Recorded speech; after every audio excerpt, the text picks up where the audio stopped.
Dr. Zix, the leading xenobiologist of the Galactic Scientific Council, stared at the holographic display with a mixture of disbelief and frustration. His tentacles twitched nervously as he turned to address his team of alien researchers, each representing a different species from across the known universe. Ladies, gentlemen, and assorted genderless beings, he began, his voice a curious blend of chirps and gurgles. I regret to inform you that we have encountered yet another complication with our human test subject. A collective groan echoed through the lab, punctuated by the sound of various appendages slapping against foreheads, carapaces, and other assorted body parts. Oh, for the love of the great void, muttered Dr. Click-Clack, an insectoid researcher from the hive worlds of Sector 7. What is it this time? Did it spontaneously develop telekinesis, grow an extra limb? Ha ha ha, I wouldn't put it past those infernal Deathworlders. Dr. Zix-Nax's eye stalks drooped in exasperation. If only it were that simple, my dear Click-Clack. No, I'm afraid it's far more perplexing. Our human subject designation, Steve, and I still can't believe they named their offspring after digestive noises, has demonstrated complete immunity to every single pathogen we've introduced into its system. The lab erupted into a cacophony of disbelieving exclamations, ranging from high-pitched squeaks to low, rumbling growls. Impossible, shouted Dr. Glorp, a gelatinous mass of sentient ooze from the swamp planet Macoria Prime. We've subjected it to over 10,000 different diseases from across the galaxy. Surely something must have caused at least a mild sniffle. Dr. Zix-Nax shook his head, all four of his eyes blinking in rapid succession. I'm afraid not, Glorp. The human's immune system has repelled everything we've thrown at it. Rigelian flu? Nothing. Andromedan bone-melting virus? Not even a temperature. We even tried that nasty little bug from Epsilon Eridani that turns your insides into outsides. And do you know what happened? The assembled scientists leaned forward, their various sensory organs straining in anticipation. The blasted human laughed, said it felt like, and I quote, a tickle in me belly, made Dr. Zix-Nax's voice took on a poor imitation of Steve's thick Australian accent, eliciting a mixture of chuckles and groans from his colleagues. Dr. Click-Clack's antennae twitched in amusement. Well, I suppose we should have expected something like this. After all, these humans come from a planet that's practically designed to kill them. Their entire evolution has been one long battle against nature itself. Click-Click chuckle. It's almost admirable, in a terrifyingly primitive sort of way. Admirable, scoffed Dr. Silith, a crystalline being from a gas giant in the Orion Nebula. Her facets sparkled with indignation as she spoke. It's an affront to the natural order of the universe. No species should be this resilient. It defies all logic and reason. Dr. Glorp burbled in agreement, his gelatinous form rippling with agitation. Indeed, why, in my species, we consider it a point of pride to succumb to at least 3 potentially fatal illnesses before reaching maturity. It builds character. Yes, well, Doctor. Zix-Nax interjected, his tone dripping with sarcasm. I'm sure Steve would be fascinated by your cultural practices, Glorp. However, we have a more pressing issue at hand. How are we supposed to complete our comprehensive study of human biology if we can't even make the subject ill? A thoughtful silence fell over the lab, broken only by the occasional beep of monitoring equipment and the soft whir of atmospheric scrubbers. Finally, Dr. Click-Clack spoke up, his mandibles clicking excitedly. I have an idea. Why don't we ask the human how they get sick? Surely, with such an impressive immune system, their own pathogens must be truly formidable. Dr. Zix-Nax's eye stalks perked up. That's actually not a bad idea, Click-Clack. Though I shudder to think what horrors a death world like Earth might have cooked up. Still, in the name of science, we must press on. Computer, please summon test subject Steve to the main laboratory. A few moments later, the lab doors slid open with a soft hiss, revealing a tall, muscular human male with sun-bleached hair and a lopsided grin. Steve sauntered into the room, seemingly oblivious to the array of alien scientists gawking at him. G-Day, Docs, he called out cheerfully. What's the go? Ready for another round of let's try to kill Steve? Ha ha ha. I gotta tell ya, it's been a right laugh so far. Dr. Zix-Nax cleared his throat, or what passed for a throat in his species, and addressed the human. Ah, yes, greetings. Steve, we were hoping you might be able to provide us with some information about the diseases native to your homeworld. Specifically, we're curious about what actually manages to make humans ill. Steve scratched his chin thoughtfully, his grin never faltering. Well, mate, that's a fair dinkum question, innit? Let's see. Well, there's the common cold, I suppose. That one's a bit of a bugger, makes ya feel like you've been trampled by a mob of ruse. The alien scientists exchanged puzzled glances, their universal translators struggling to make sense of Steve's colorful vernacular. Dr. Click-Clack's antennae twitched curiously. And what, pray tell, is this common cold? Some sort of temperature-based affliction. Steve let out a hearty laugh. Nah, mate, it's just a virus. Makes ya sneeze and cough a bit, maybe gives ya a runny nose. Nothing too serious, really. Ha ha ha. Though I reckon it feels worse than it is, the way some blokes carry on about it. Dr. Silith's crystalline form vibrated with disbelief. You mean to tell us that a mere respiratory infection is considered an illness on your world? That's practically a state of perfect health by galactic standards. Oh, come off it. Ya bunch of galas, Steve chuckled, slapping his thigh in amusement. We've got plenty of nasty bugs back home. There's the flu for one. That'll knock you on your ass for a week if you're not careful. And don't even get me started on gastro. Ha ha. Let's just say it's not pretty, eh? The alien scientists listened in horrified fascination as Steve regaled them with tales of various human ailments, from the mundane chicken pox to the more serious pneumonia. With each description, their amazement at the human immune system grew. Dr. Zix-Nax, his scientific curiosity overriding his initial skepticism, couldn't help but ask, but surely, Steve, there must be some truly devastating diseases on Earth. Something that poses a genuine threat to your species. Steve's expression grew a bit more serious, though a hint of a smile still played at the corners of his mouth. Well, yeah, we've had our share of nasties over the years. Bubonic plague, smallpox, polio, real horror shows those were.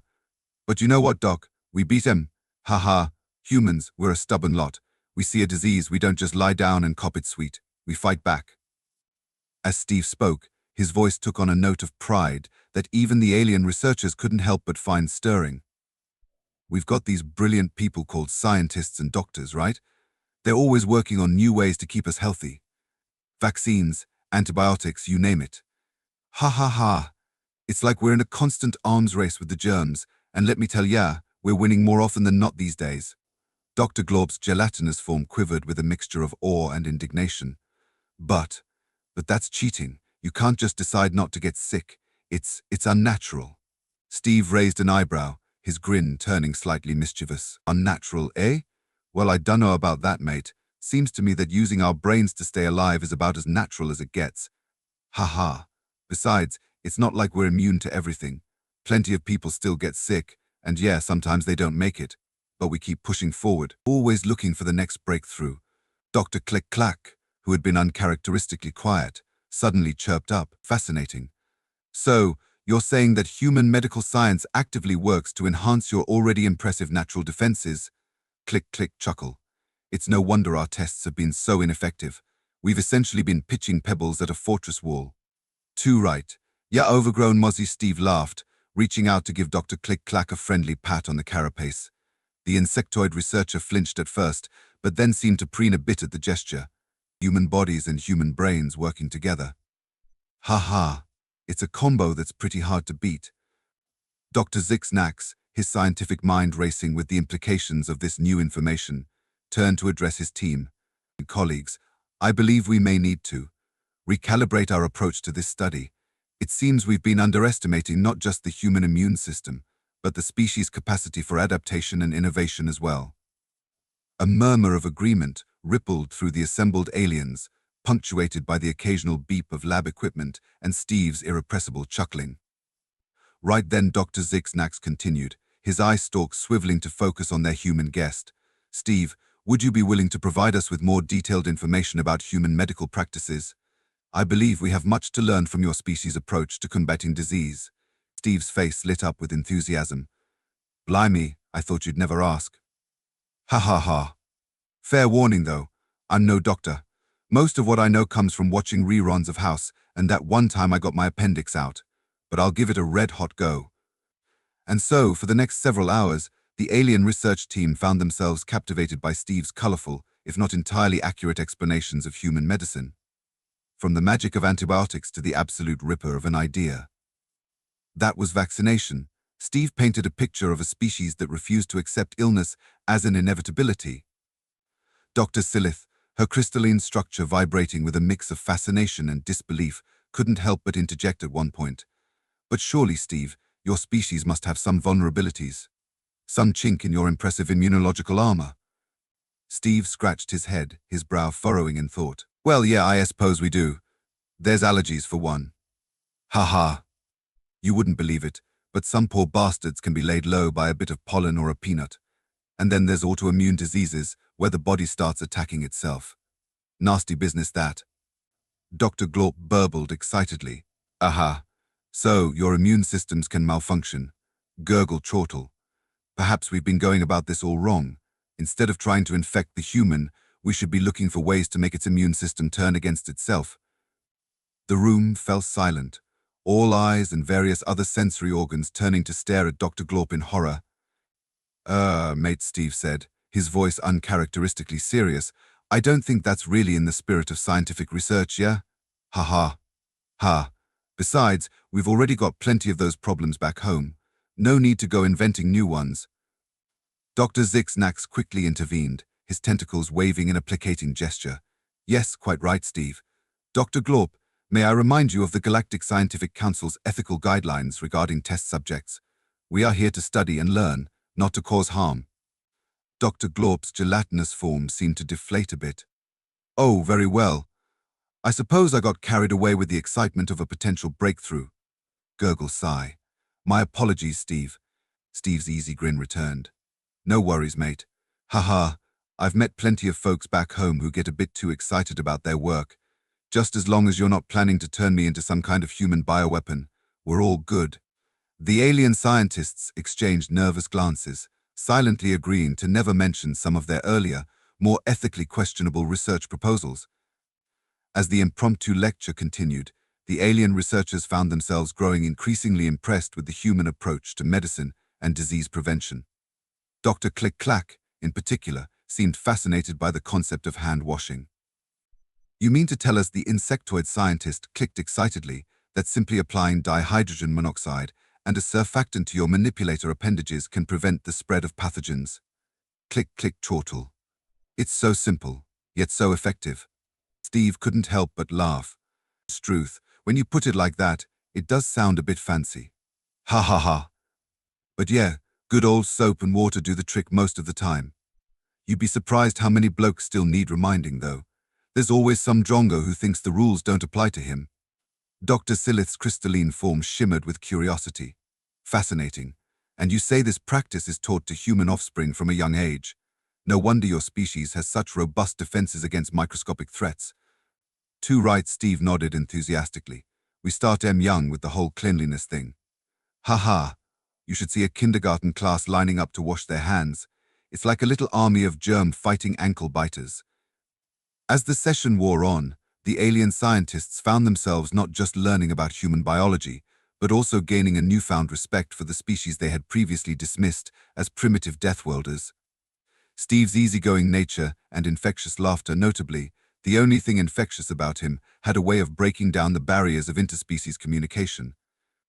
Dr. Zixnax, who had started the day frustrated and perplexed, now found himself thoroughly engrossed in Steve's tales of human medical history.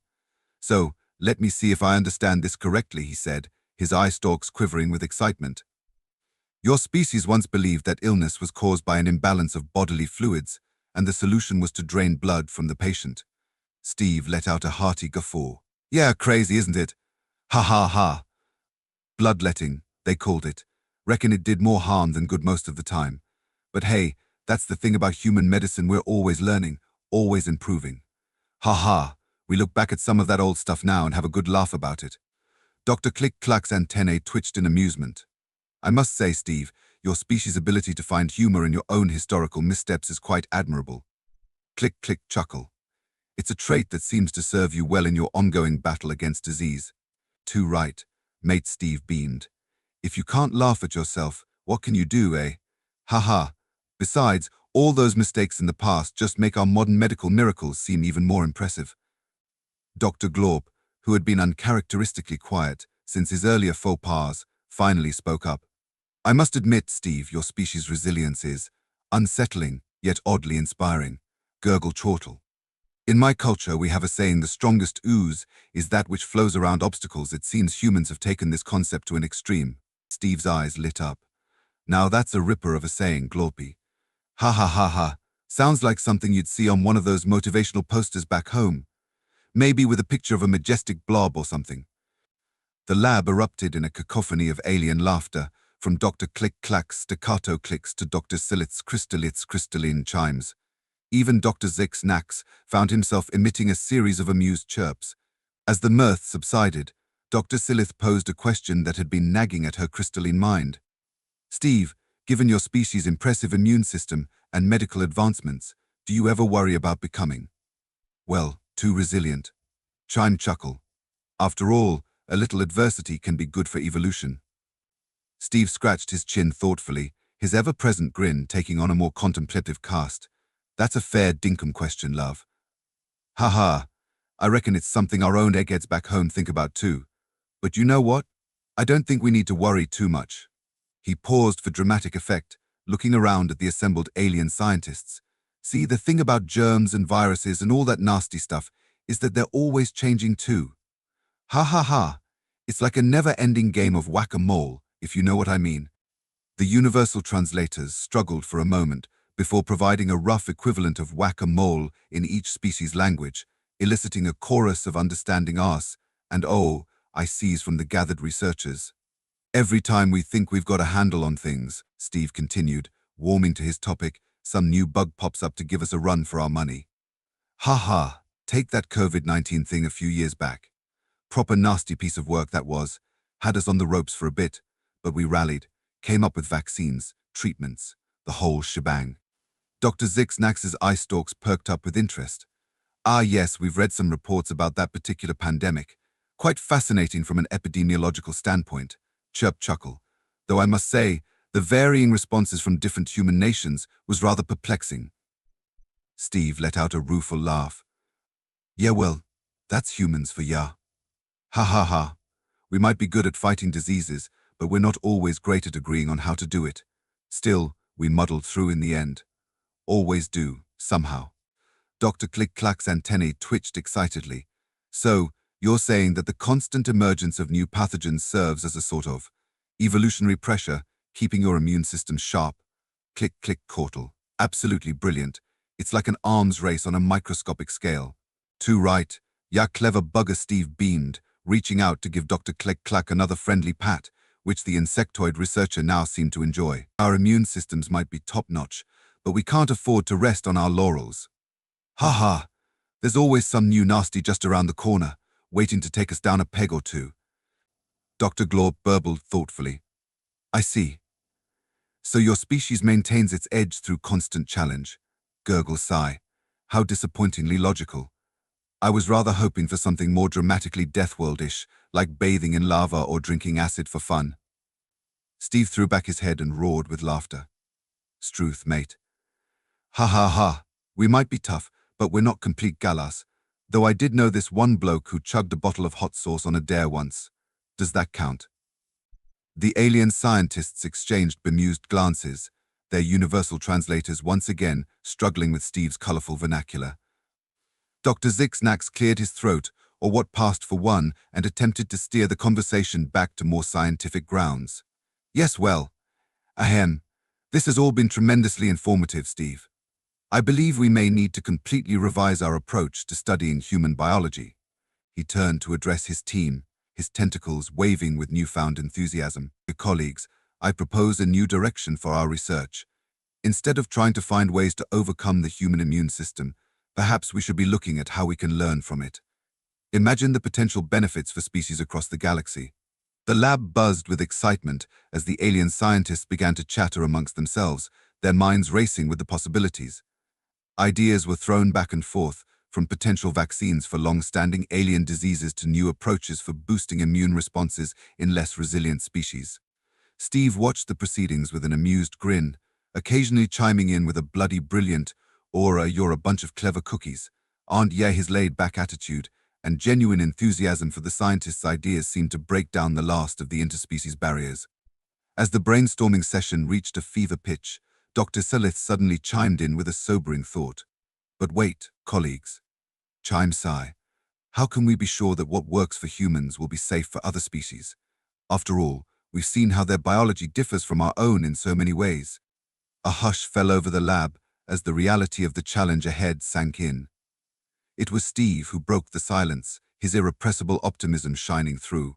Now, don't you worry your pretty crystals about that, love. Ha ha ha. Where there's a will, there's a way, that's what I always say.